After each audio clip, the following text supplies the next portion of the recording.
Bookworms, welcome to another Read Aloud. As you know, we always have a theme for each week, and our theme for this week is making a difference. Making a difference simply means doing something nice or good for someone, or helping out when someone is in need. So, the title of our story is Tamara Starts School by Soila Murianka and illustrated by Jacob Kono. So let's see what the story is about. As you can see, the front page is about a little girl and her mother, and they live in a village.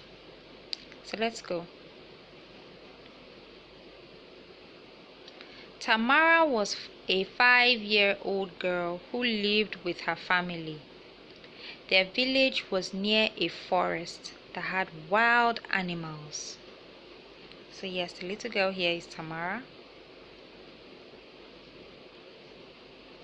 Tamara was obedient to her parents.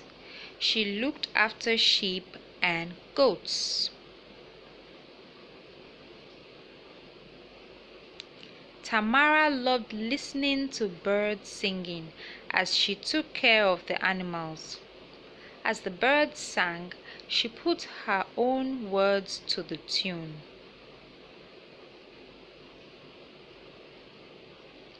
Tamara was too young for school.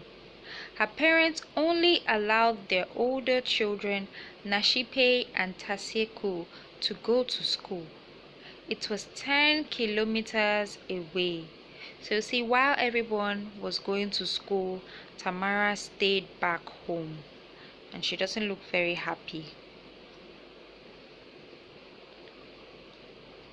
Nashipe and Tasieku went with other children from the village in the morning and returned in the evening. They carried food in small containers.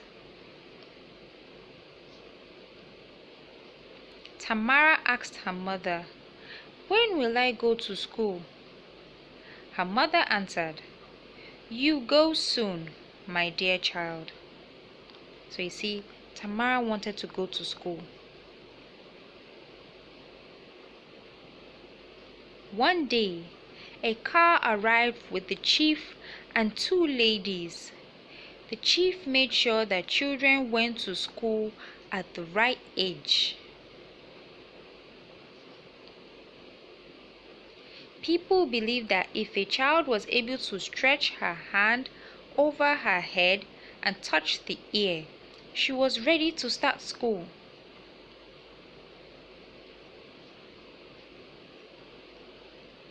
The chief asked, "How old are you, Tamara?"